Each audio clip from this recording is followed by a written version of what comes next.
j'ai du soleil vert, des dentelles et des théâtres, des photos de bord de mer, dans mon jardin d'hiver. Je voudrais de la lumière, comme en Nouvelle-Angleterre. Je veux changer d'atmosphère, dans mon jardin d'hiver. Ma fleur sous la pluie de novembre, tes mains qui courent, je n'en peux plus de t'attendre. Les années passent, il est loin, là je tombe. Nul ne peut nous entendre. Je voudrais du Fred Astaire, revoir un latte. Today, Attorney General William Barr's Department of Justice filed in court to take over the defense of Donald Trump in a defamation suit brought by a woman who said that he raped her about 25 years ago. You might remember this cover story in New York Magazine last year. Advice columnist E Jean Carroll wrote in graphic detail about how Donald Trump allegedly raped her in a fitting room in the Bergdorf Goodman department store in New York City. She also described the assault to my colleague, Lawrence O'Donnell, in the last word, and I have to warn you, her account is disturbing. It hurt. And it was against my will. And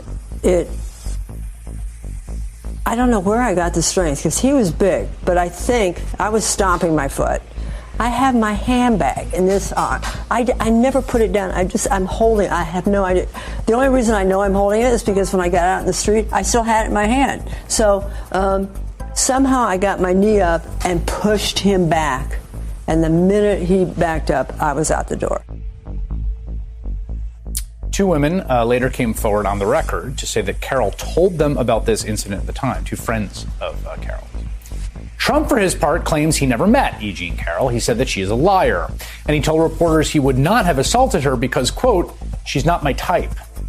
Carroll, in turn, sued the president for defamation since he called her a liar. And now the Department of Justice, the agency that's supposed to enforce the law and ensure public safety, is preparing to defend the president in his rape accuser's defamation suit.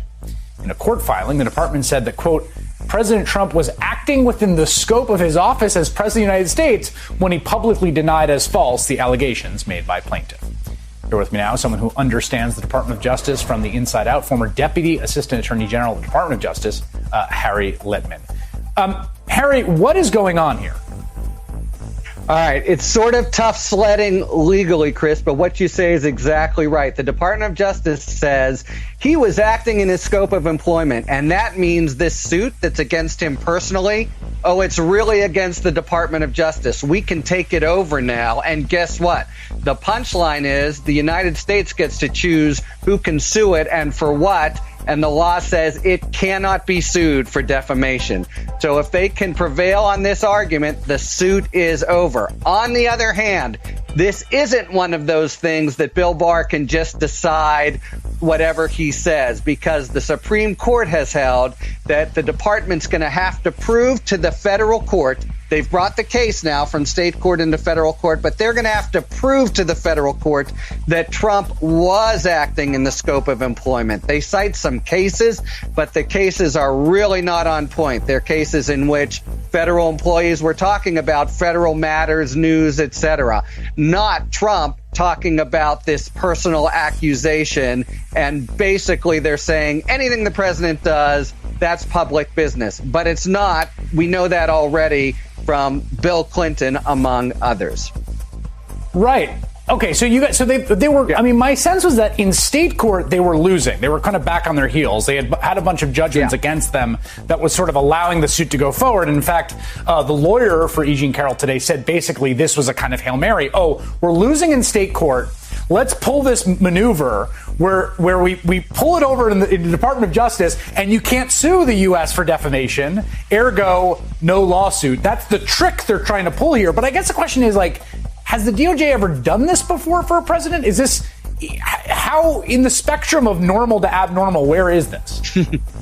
Well, as always, where we already start with the abnormal just because of Trump's own conduct. There's only been a couple suits ever alleging this kind of civil harm by a president. It starts with Clinton v. Jones. What you say, though, is exactly right. They were at the point of disaster for Trump because there was going to be a deposition in state court, New York State Court, and that's complete bedlam and peril for him. Now, Bill Barr can, without any question, move it to federal court, but he can't keep it there. Here's the rub, though. Probably it takes a few months for it to work its way up for the courts, not just the district court, to say, this isn't Trump acting in scope of employment. This is Trump doing something personal, defaming a woman, saying she's not my type. That's not what the law, and it's New York state law, by the way. The law has to be, is this what he's employed to do? It's a little weird with the president, but no, he's not employed to call people liars and say she's not my type. This is not what the president does, as part of his duties. Okay, so this is interesting. So you think on the merits he's got a tough case, but like everything that Trump does in the courts, as far as I can tell, everything is just kicking the can. And if you kick the can long enough, as John Maynard Keynes said, in the long run, we're all dead. We're all dead, if you could just keep things, if you could go to live another day, get through the election, then get through next week and get through next month. And he did it with Mueller, and he's done it with a million different contractors he's stiffed. Who knows? Maybe you just could wriggle out of it. So you're saying this is essentially a delay tactic. Yeah. So basically, what's going to happen is it'll go to the district court, and Carroll will say he wasn't in his scope of employment, and I think the district court will rule for him. But then the next move of the Department of Justice, Court of Appeals, appeal to the Supreme Court. Right. Now, if Trump is reelected, it won't work. But if he's not, like so many other things, he has run out the clock. However, again, this is going to be in the hands not of a new Department of Justice, but of Carroll. He can run out the clock, but still he'll have to face justice whether he's president or not, because that's what a private person, Carroll, is doing. It is Wednesday, the 9th of September of 2020, and you are in West Coast Cookbook and Speakeasy. I am your chef de cuisine, Justice Putnam. Gunner, the English bulldog, is our snoozing sous chef, and our daily special is Smothered Benedict Wednesdays. Will no one rid us of these meddlesome priests as we consume a lovely egg dish with a velvety hollandaise sauce? Well, the West Coast is completely on fire, and we here in Southern Oregon are getting hit pretty hard, and I have to relay some, I would call it bad news. We have a little ranch. I call it a ranch. It's, just about 5 acres. Not big, not small. But it's been caretaken for a number of years, but it's still in the family. A lot of nice memories as a kid, and a lot of nice memories when my late son was a kid. But it is gone, burned to a crisp. So we got the news from the folks that have been caretaking it. And so I guess we're going to have to figure out how, they have a place to go because they went. They had to. They were evacuated. But so that's something on the agenda to have to attend to. And just the loss of memory. I mean, that's not really a loss of memory, but I don't know. We're humans. We like a certain physical connection rather than just the ethereal memory. Anyway, we are on fire. I guess the rest of the country is pretty much following Trump's gaffe to gaffe. But that's okay. We might have to evacuate here in Rogue River. They evacuated from Medford, south of Medford, all the way past Ashland. And that's that's quite a big space. And in the bigger scheme of things, there's quite a bit of people, too. Now, Salem, Marion County and Clackamas County, they were having their problems too, and we were having evacuations. People were being helicoptered in from areas towards the Cascades and helicoptered into the state fairgrounds.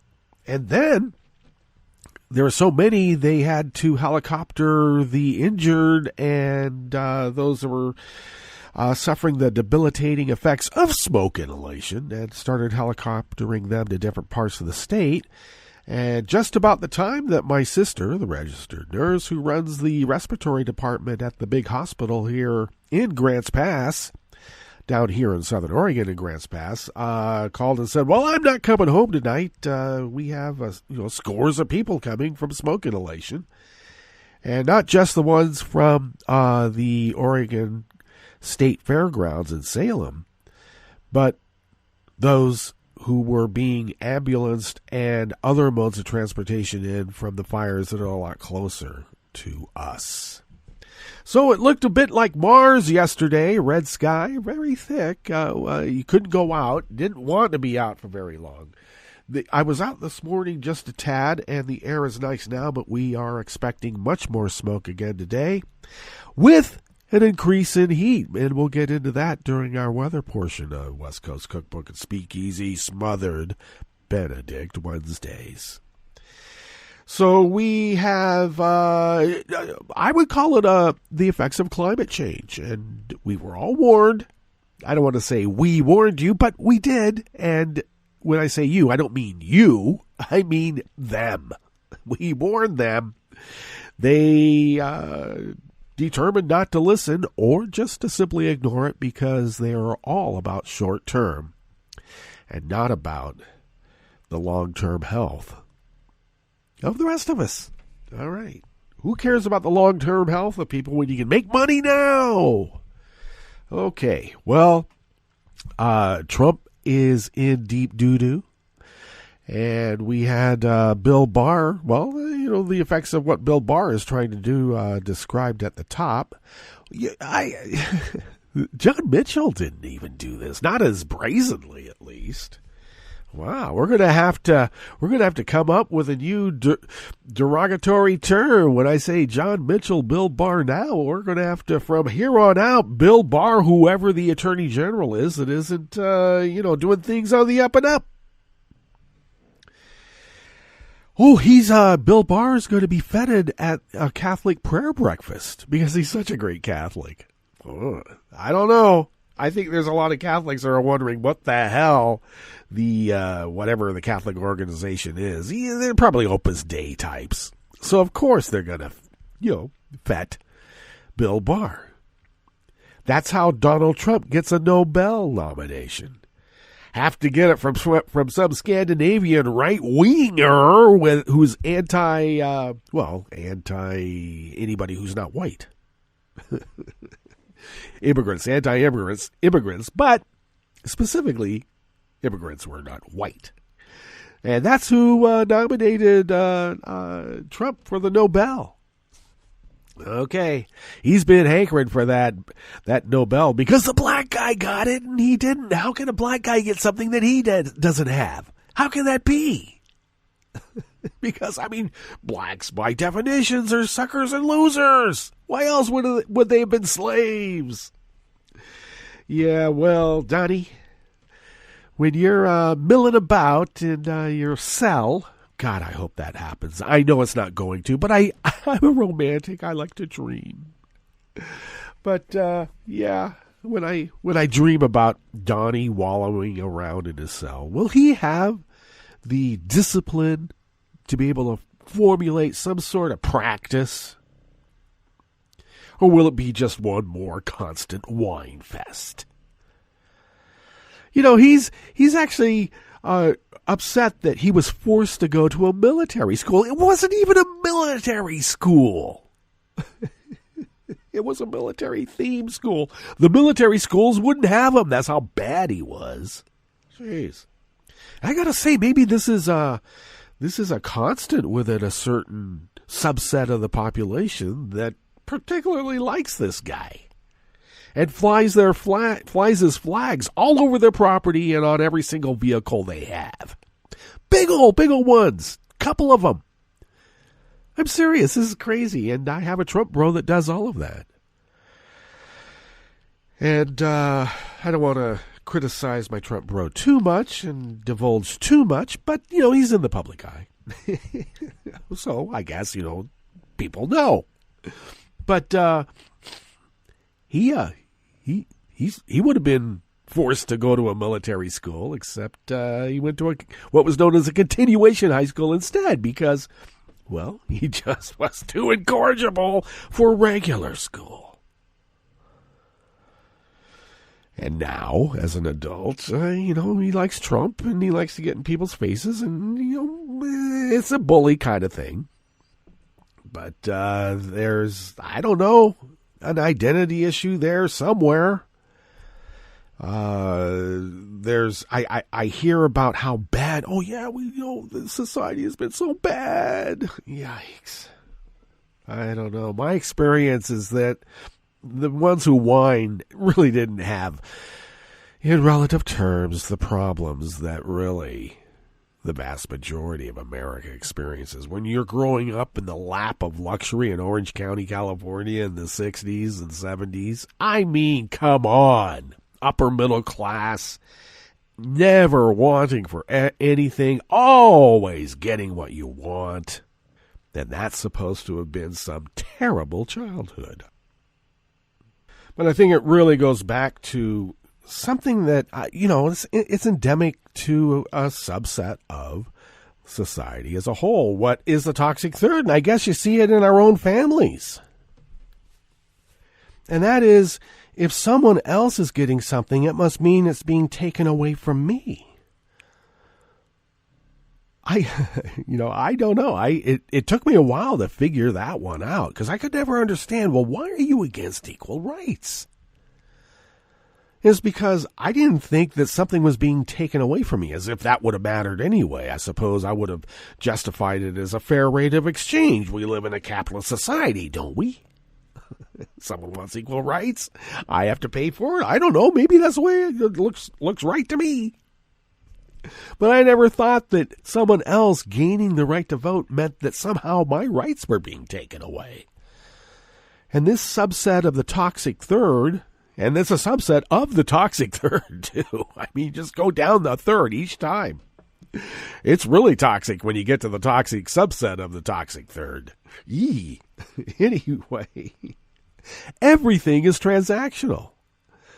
If they give something, they got to get something. If something's taken, or if something is conferred, they must be losing something. They have to be recompensated. They have to be compensated. Exactly.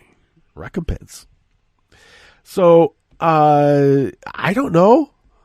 Is that a failure in the family structure, the way that kids are raised? In my own family, I mean, 3 kids have a really strong moral structure about helping other people. And one kid basically says, screw that. I don't care about your feelings. I guess. Okay, well, I don't know. I'm not going to blame my mom and dad, because at some point people start listening to their peers. And I guess I was lucky. I don't know. I was sort of encouraged, I thought, that, take care in choosing your friends. You can't choose your family, but you can choose your friends. So I never wanted to be around the people that thought it was great to, break a window, pull the school fire alarm. I didn't want friends like that. I steered clear. And I certainly didn't want to have friends or be the type of person that beat up on other kids. I thought that it would be appropriate to protect those kids from being beat up, only because it offended my sense of, morality. Why is this bigger kid pounding on this little kid? It didn't make sense. But I guess now we live in a society where that's expected. If you show empathy for that little kid, you're a loser, sucker, sissy. Really? All right.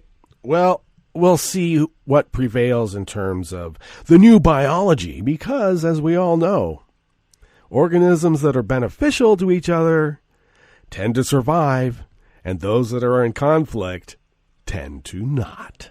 Indeed. What's on the rest of the menu here in the Bistro Cafe of West Coast Cookbook and Speakeasy? GOP candidates won't say if they'll return money from the group backing the Kenosha gunman. Yeah, they've been handing out money right and left. The GOP tries to gut protections for workers in the new virus relief bill. Of course they would. And the Trump administration is shutting down its International Coronavirus Task Force despite the pandemic surging across the United States and the globe. They are. After the break, we move to the chef's table, where France has postponed strategic talks with Russia next week over the Navalny poisoning. Oh, somebody's putting pressure to them. And the Siberian campaign offices of a Navalny ally were attacked by intruders using a liquid chemical and injuring 3. All that and more on West Coast Cookbook and Speakeasy. Bon appetit.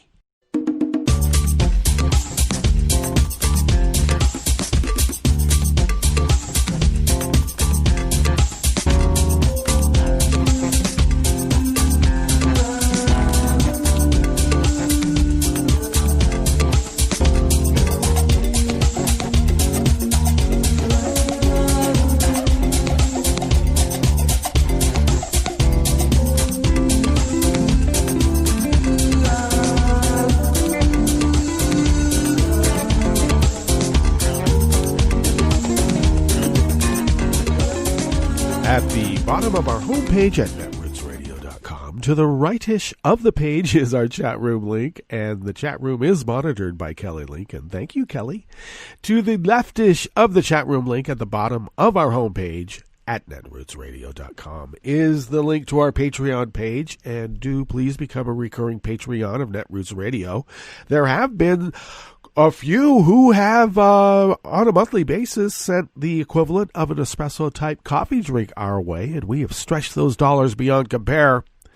And we need more of you. We can't put all of this on the shoulders of just a few. We need to shoulder the burden across many of us. So please, we are getting towards the crunch time now in terms of getting some newish machinery. We've been getting peripherals here for several months.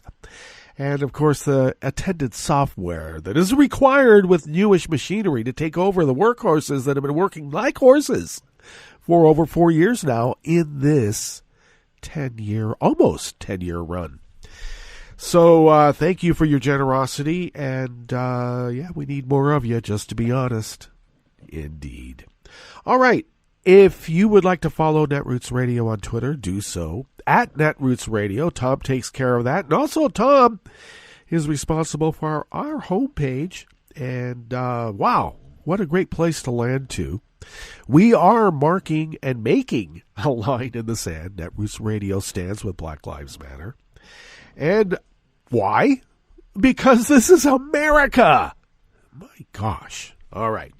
You can follow me on Twitter at Justice Putnam, and I post the show notes and links diary on Daily Codes about 10 minutes before showtime, and then get that linked up on social media so people can get linked up on social media. Follow the show on Twitter at Cookbook West, and pick up podcasts by way of Spreaker, Stitcher, TuneIn, iHeart, YouTube, iTunes. It is Apple Podcasts and iTunes the same? I don't know. We'll find out, won't we? But really, wherever you can find podcasts, we are there. Indeed. All right, have a little bit of a stuffed nose from some allergies. I apologize for that sound. I'll try not to sniffle too much. This first offering here in the Bistro Cafe of West Coast Cookbook and Speakeasy is by Josh Israel. And, of course, Josh Israel is out of the American Independent. A pro-gun group is rushing to raise money off of the multiple shootings in Kenosha, Wisconsin, and to aid the legal defense of the man, now he's a man, charged with 2 homicides that resulted. But none of the GOP lawmakers and candidates who have received campaign donations from the group this cycle will say they will return them. Because, look, they don't care. The Virginia-based Gun Owners of America presents itself as the less uncompromising alternative to the NRA and claims to represent over 2 million members and activists. And, of course, on August 27th, that 17-year-old brat, Kyle Rittenhouse, was arrested and charged with a number of felonies, including homicide, after multiple shootings in Kenosha left 2 anti-racism protesters dead and another with his arm blown off. In addition to the 2 counts of first-degree homicide, Rittenhouse has been charged with 1 count of attempted first-degree homicide, 2 counts of endangering safety with a deadly weapon, and 1 count of possession of a deadly weapon by someone under 18. And why are his parents not being charged in this? They drove this kid across state lines, at least Mom did. And I got to tell you, this family's a piece of work. White, secessionist, treasonous. Oh. And we're supposed to make and break bread with them? Please. Well, that evening, the Gun Owners of America sent out an email with the subject line, "Gun Owners of America comes to Kyle Rittenhouse's defense," after asking recipients for a $25 donation to join the tax-exempt group. Tax-exempt, raising donations for a murderer. The organization bragged of its efforts to aid the accused Kenosha killer because, hey, racism sells. Last week, the group sent another email asking members to upgrade their membership with an additional donation and praising Trump for defending Rittenhouse. "These are the words of a man who believes in the natural God-given right to self-defense," the group's director of federal affairs wrote. But let's remember, this kid Rittenhouse wasn't defending himself. He was the aggressor in this. He shot a guy in the back for throwing a water bottle at him. That guy ran and the kid shot him in the back. And then the crowd followed him, trying to apprehend him, stop him, so the cops could arrest him. And he shot 2 more people, killing 1 and then shooting the arm off of another. And that was supposed to be self-defense? Please. We saw the film. But as usual, the GOP will say, who are you going to believe? You want to believe our lies or your lying eyes?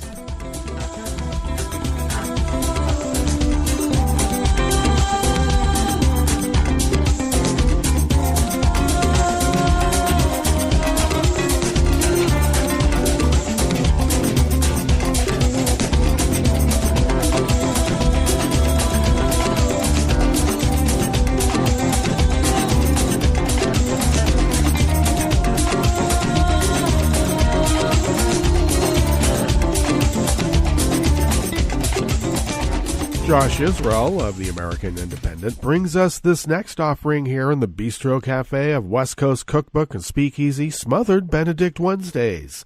You know, Moscow Mitch had a vote yesterday, not a vote on any virus relief bill, not a vote on the HEROES Act. No, to ram another judge through. Because Moscow Mitch is the Grim Reaper of the graveyard where democracy goes to die.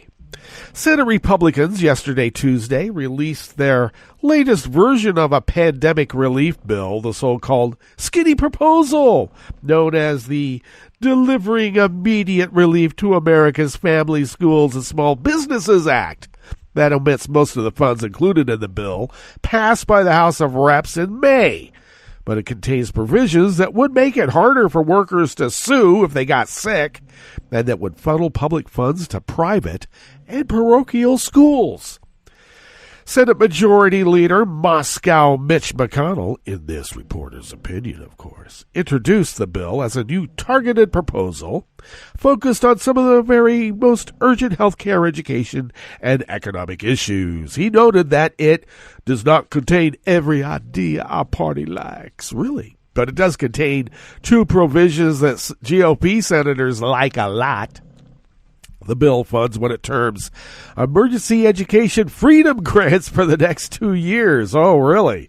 This provision passed by Ted Cruz would provide a tax credit to reimburse individuals for donations to state-level scholarship funds to pay for educational expenses. These expenses could include private or parochial school tuition, essentially a backdoor route to private school vouchers. A Cruz spokesman told the American Independent last week that the grants would give families the resources they need to ensure their children have access to a quality education in these uncertain times. Well, if they went to a regular public school, maybe they would have gotten that quality education. You wouldn't have to give them a leg up. The Americans United for the Separation of Church and State warned this legislation would direct $5 billion of taxpayer dollars each year from the public treasury, where it could be used to fund public schools and instead fund private religious schools. Well, that's the feature. It's not a bug. Not only does this voucher scheme undermine the public schools that serve 90% of students nationwide, but it threatens religious freedom by using taxpayer dollars to fund religious education. Mitch McConnell and the rest of the GOP basically says, hey, F your feelings.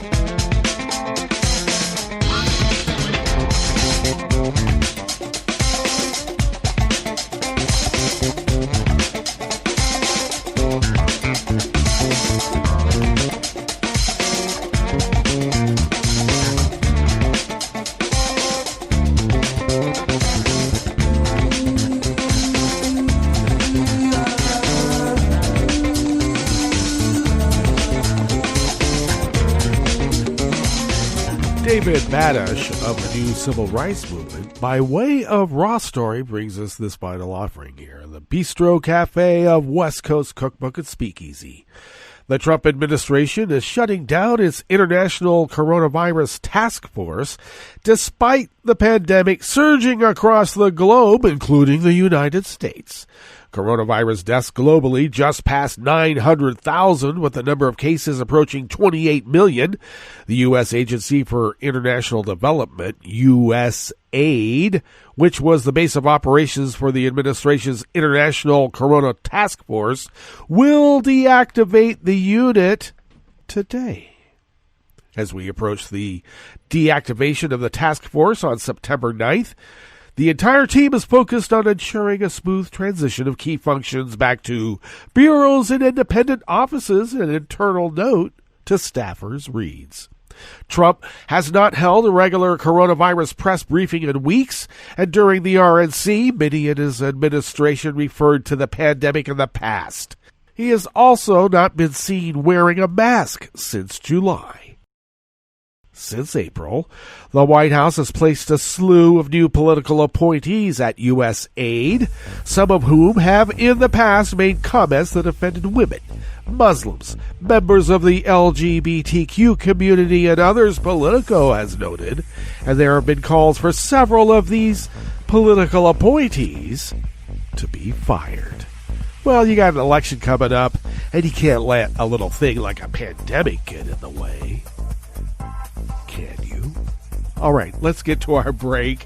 And when we get back from that break, we will go through weather from around the world. And we will finish up with the stories that we have curated for you today. You are listening to West Coast Cookbook and Speakeasy. And we will be right back. You are listening to netrootsradio.com. Please hang up and try again.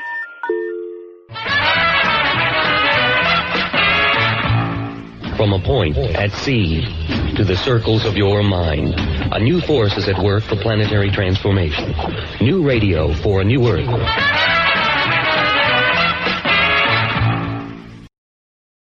This is Take Two Movie Review. I'm Mike Friend. This week, a celebration. Going back closer to the original title of Charles Dickens' 1850 and widely considered to be autobiographical novel, The Personal History of David Copperfield is the third effort to bring it to the big screen. Despite the sprawling story and Dickensian page count, the bones of the tale and the characters that inhabit it are all present here, and it succeeds based on its script, directorial flourishes, and mostly its performances. The movie starts with one of those flourishes, which is Dev Patel's adult David narrating his own birth. His narration, mostly taken from passages of the book, are heard throughout, usually transitionally. The script is tight and snappy, accentuating a certain type of personality rather than character development.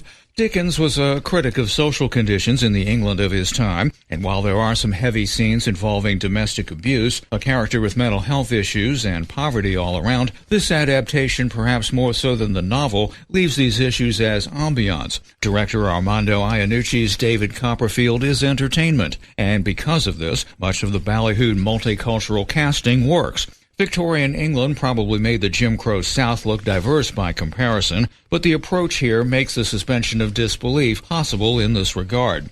Not enough good things can be said about Patel's performance in the title role, that of Tilda Swinton as Aunt Betsy, and Ben Whishaw against type as the evil Uriah Heep. The 2020 Personal History of David Copperfield is a celebration to be sure, especially for those familiar with the story and its characters. Despite Patel's narration, however, the frenetic pacing may leave those less familiar with the story behind. This has been Take Two Movie Review. I'm Mike Friend. Catch up with us at TakeTwoMovieReview.com and feed us back on our channel on YouTube.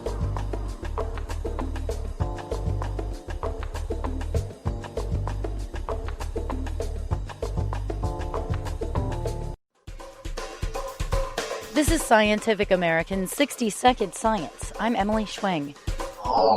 Those vicious predatory dinosaurs that tended to be fairly small, 6 to 9, 10 feet long snout to tail. They're certainly in the Jurassic Park movies, the things that terrorize people. Anthony Fiorillo, a paleontologist at Southern Methodist University in Dallas, Texas. For more than 2 decades now, Fiorillo has been digging up dinosaur fossils hundreds of miles north of the Arctic Circle in Alaska. So one of the fundamental questions about dinosaurs in Alaska, in the ancient Arctic, is did they live there all year round? Did they migrate? How did they get there? A recent discovery sheds light on those questions. This fossil that's the subject of this study is a baby dinosaur. It's a baby predatory dinosaur, and it is a baby. It's not just a juvenile. And given the size estimate of this thing, this probably was not far from where the nesting ground was. So this is the first physical proof that at least some dinosaurs nested in the ancient Arctic. Some of the first Arctic dinosaur remains ever found were discovered back in the 1960s in Svalbard, an archipelago north of mainland Norway. Since then, researchers have theorized that dinosaurs must have migrated to avoid deeply cold winters. But Fiorillo says this new discovery disproves that idea. Well, you know, the classic stereotype for dinosaurs is that that they were living in subtropical environments, oftentimes somewhat swampy. If you look at the various artwork over generations, that was quite often how these dinosaurs were reconstructed. In reality, the climate north of Alaska's Brooks Range 70 million years ago was similar to what we might see today in Portland, Oregon, or Calgary, Alberta. And so certainly a place where things were cooler, or were capable of being cool at times, but certainly warmer than the Arctic today. The fossil find is a piece of jawbone with a tooth from a dromaeosaur. Fiorillo and colleagues unearthed it along the banks of the Colville River, not too far from the Arctic Ocean. The bone is the first non-dental evidence of that species in the far north. The researchers report their discovery in the journal PLOS ONE. Of course, questions remain. How did they do what they did? Because even with the warmer temperatures, at the latitude that these dinosaurs were living, which is at least 70 degrees north, if not even farther north, how did they endure long periods of light and dark?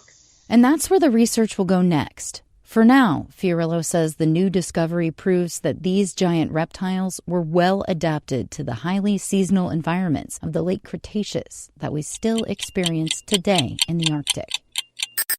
Thanks for listening. For Scientific American's 60-Second Science, I'm Emily Schwing.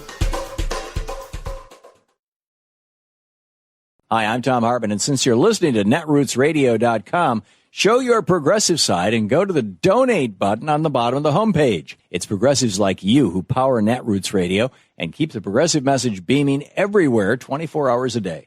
Just go to our donate button at the bottom of netrootsradio.com. Thank you for keeping progressive radio at full power.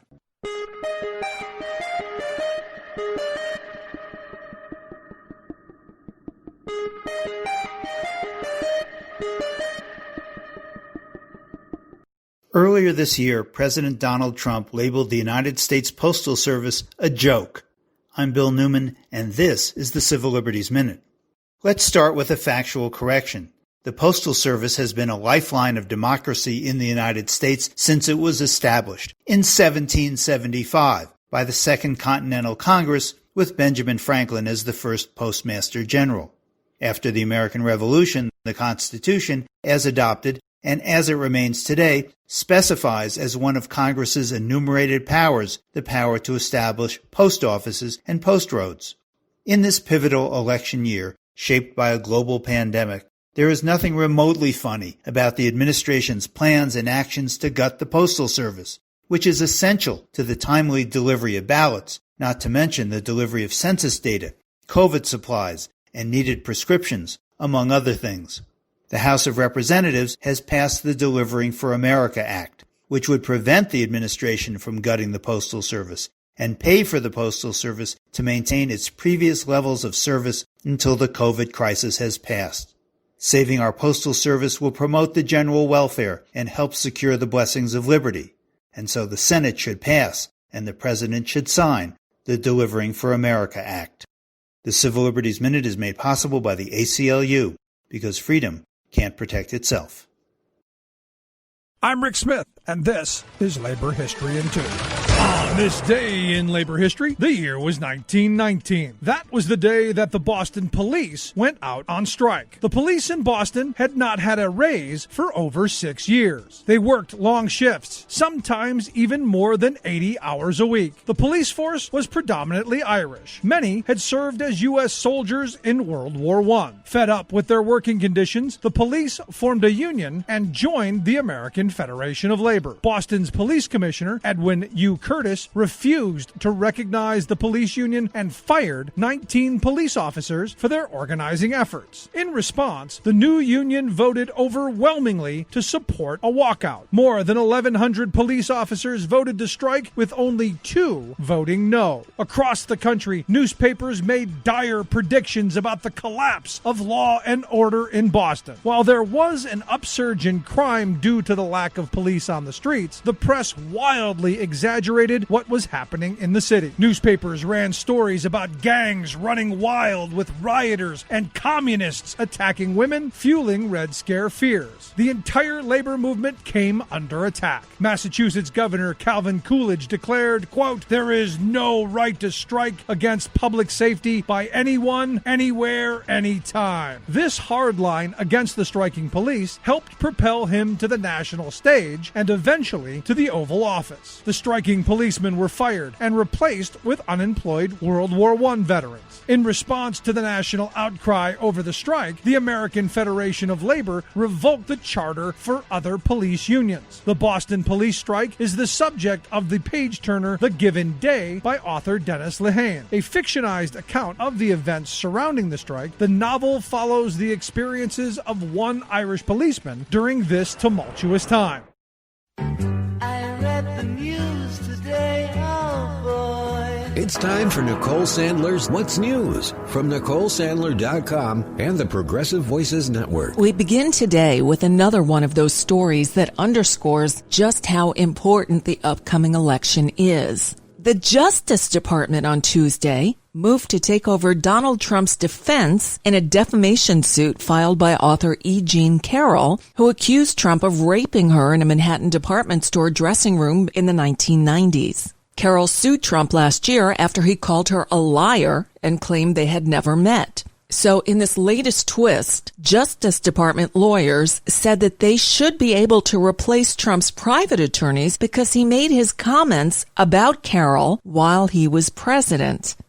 Carroll's attorney called the motion a shocking attempt to use the powers of the presidency in a private legal matter. Last month, a New York judge ruled that Carroll could go forward with her suit, but this motion effectively shields Trump from any potentially harmful disclosures before the November election.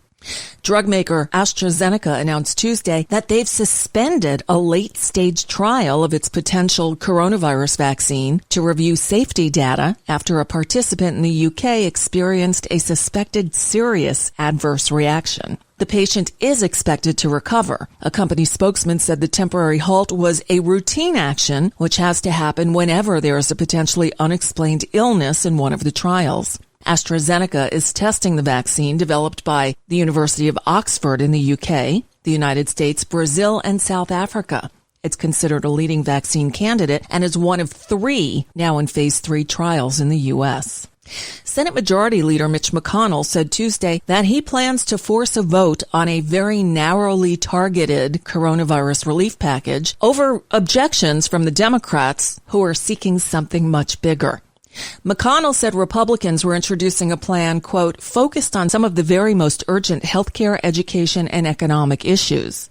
He said a floor vote could come as soon as this week, but Republicans reportedly lack the votes to overcome a Democratic filibuster. The Republican bill is expected to have a price tag of about $500 billion, down from the $1 trillion proposal they released in July, and certainly far below the $3 trillion plus package the House Democrats passed before saying they'd be willing to settle for $2.2 trillion. Talks between Democrats and the White House don't exist. Even if the bill could pass the Senate, it's already been dismissed by Democratic leaders. Speaker Nancy Pelosi called it pathetic and fraudulent, telling Bloomberg Television, what they have is so meager that it insults the intelligence of the American people, does not solve the problem. Again, we know that we have to compromise. We know we have to negotiate in order to reach an agreement. We all want an agreement. Make no mistake about that. But get serious, get real, Mitch McConnell. So remember last month when upwards of 500,000 bikers converged on Sturgis, South Dakota for the big motorcycle rally?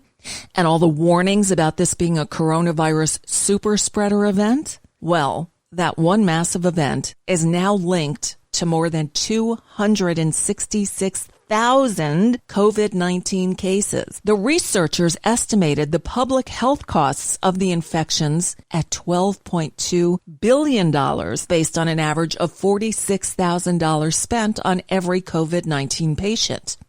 So in doing the math, just consider every one of those 500,000 attendees could have been paid $24,400 to stay home.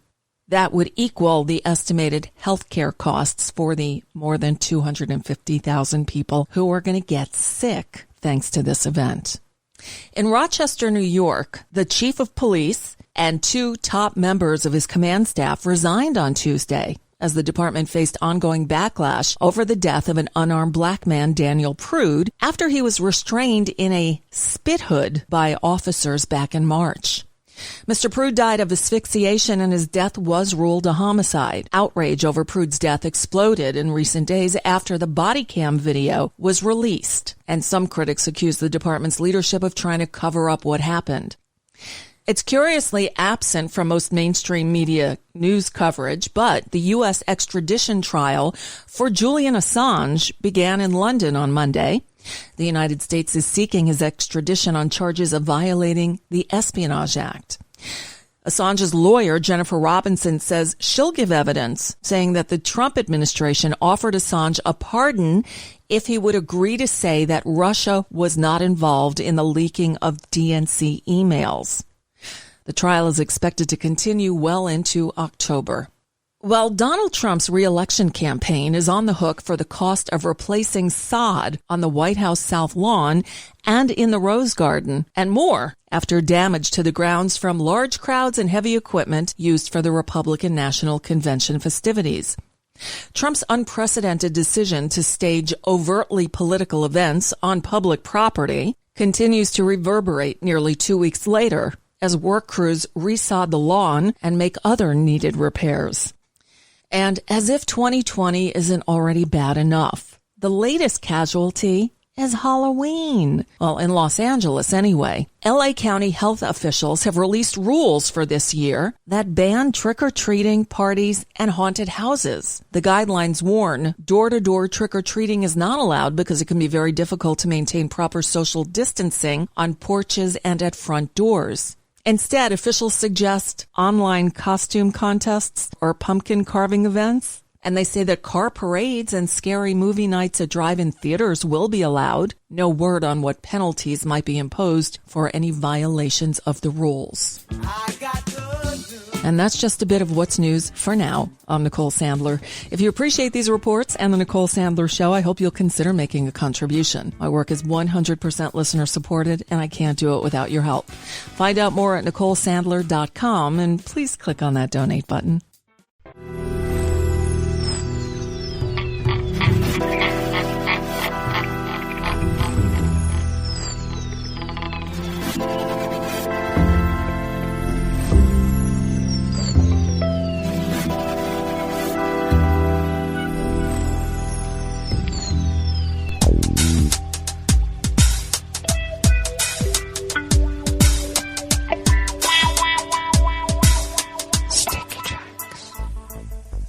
Thank you for accompanying us here to the chef's table at West Coast Cookbook and Speakeasy, Smothered Benedict Wednesdays. We always begin, weather from around the world, along the banks of the Rogue River, in the Rogue River Valley of Southern Oregon on the west coast of the continental United States of America, where it is currently 62 degrees, expecting a high of about 100 to 102, sunny with areas of smoke and haze are possible, reducing visibility at times. Winds out of the east-southeast at 5 to 10 miles per hour. We call those, we used to call them Santa Anas down in SoCal. Winds off the desert from the east. Tonight will be clear skies with areas of smoke and haze, of course, possibly reducing visibility at times. And lows will be around 60 and winds will be light and variable. And then mainly sunny skies tomorrow, highs around 100, with more smoke, possibly reducing visibility. And winds will be out of the west at 5 to 10 miles per hour. Confirmed coronavirus cases in Jackson County down here in southern Oregon now have spiked to 921 with three confirmed deaths. And of course, as I've mentioned before, the deaths are a gross undercount. Ragweed pollen is considered moderate right outside the mothership here in Rogue River. The air quality index right now is good at 48 parts per million, but will turn pretty darn bad in just a couple of hours. And that daytime UV index remains high, though it has come down to 6. Barometric pressure is holding steady at 29.86 inches. Visibility is at 8 miles. And relative humidity is down to 20%. Weather from around the world is brought to you by people's personal weather stations that they purchased. These people planted these purchased personal weather stations somewhere on their property, and these people positively live around the world. London is 72 degrees and cloudy. Paris is 82 and sunny. Rome is 89 and sunny. Kyiv is 75 and fair. Kabul is 75 and fair. Hong Kong is 78 and mostly cloudy. Tokyo is 80 degrees and mostly cloudy. Sydney, Australia is 56 and cloudy. San Francisco, California is 56 and cloudy with smoke. And New York is 75 degrees Fahrenheit and mostly cloudy. And that is weather from around the world, brought to you by people's personal weather stations that they purchased. These people planted these purchased personal weather stations somewhere on their property, and these people positively live around the world.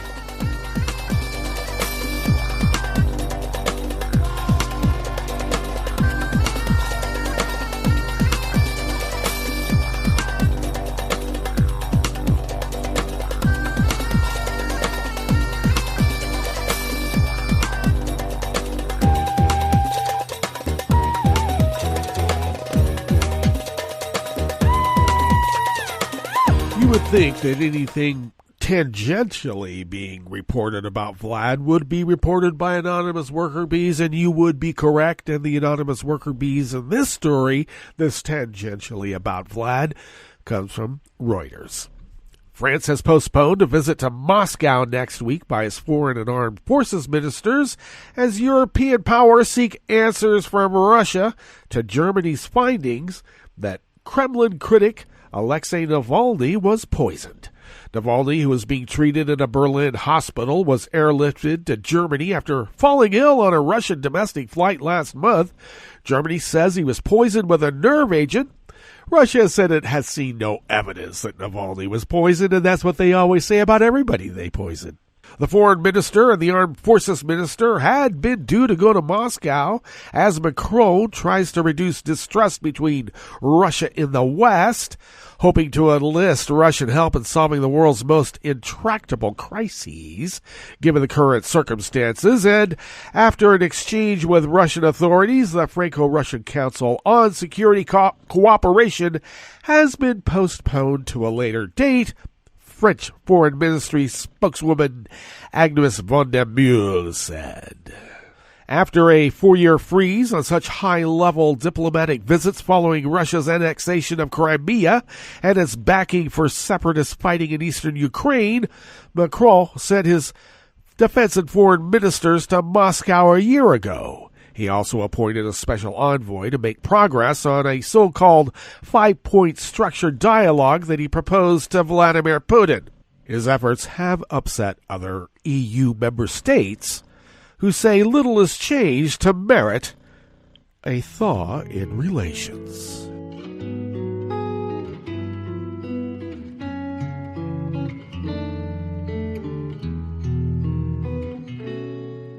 Je te donne, c'est mon amour pour la vie entière. La promesse de me trouver à tes genoux. Aussitôt que tu m'appelles, rester toujours fidèle. C'est tout, c'est tout. Je te donne tous mes printemps, mes étés de mer. Mais automne, quand les feuilles tombent partout, si ce n'est pas une bonne affaire, je te donne tous mes hivers. Anonymous worker bees at Reuters bring us this final amuse-bouche here at the chef's table at West Coast Cookbook and Speakeasy. An intruder smashed a bottle containing a chemical fluid in the campaign office of allies of Kremlin critic Alexei Navalny in the Russian city of Novosibirsk on Tuesday yesterday, forcing them to evacuate the premises. 2 people were treated by medics, and at least 1 was taken to the hospital. And as said Sergei Boyko, an opposition politician and ally of Navalny, who was being treated in hospital in Germany after what Berlin said was an attempt to poison him. Closed-circuit TV footage shared by Navalny's allies showed 2 hooded men sprinting away from the incident. The activists had gathered to listen to a talk on how to monitor elections. All right, that brings us to the end of our broadcast period for the day. And you do know Netroots Radio will broadcast on, and we'll meet up tomorrow for Metro Shrimp and Grits Thursdays. So do stay tuned to Netroots Radio all day and all night for all the breaking news as it breaks. And we'll meet up here tomorrow, right here in West Coast Cookbook and Speakeasy. Bon appetit.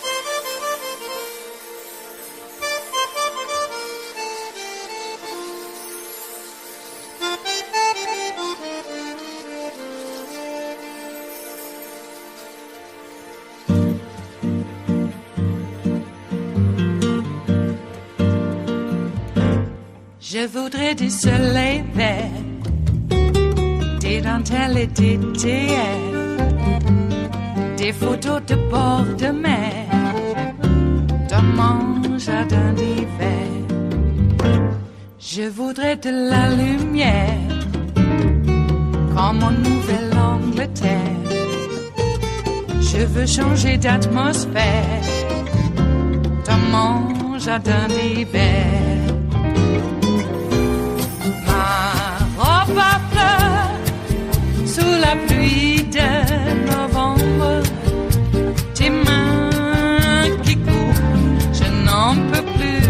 de t'attendre. Les années passent, qu'il est loin, l'âge tombe. Nul ne peut nous entendre.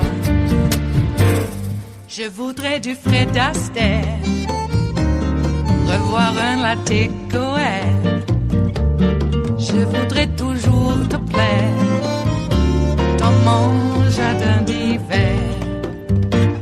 Je veux déjeuner par terre comme au long de golfe clair, t'embrasser les yeux ouverts dans mon jardin d'hiver. Ma robe à fleurs sous la pluie de novembre, tes mains qui courent, je n'en peux plus de t'attendre. Les années passent, il est loin, l'âge tombe. Nul ne peut nous entendre. Ba-da-da-dum-di-da-dum. Ba-da-da-dum-di-da-dum. Ba-da-da-dum-di-da-dum. Dans mon jardin d'hiver. Ba-da-da-dum-di-da-dum. Ba-da-da-dum-di-da-dum. Ba-da-da-dum-di-da-dum. Dans mon jardin d'hiver. Dans mon jardin d'hiver. Dans mon jardin d'hiver.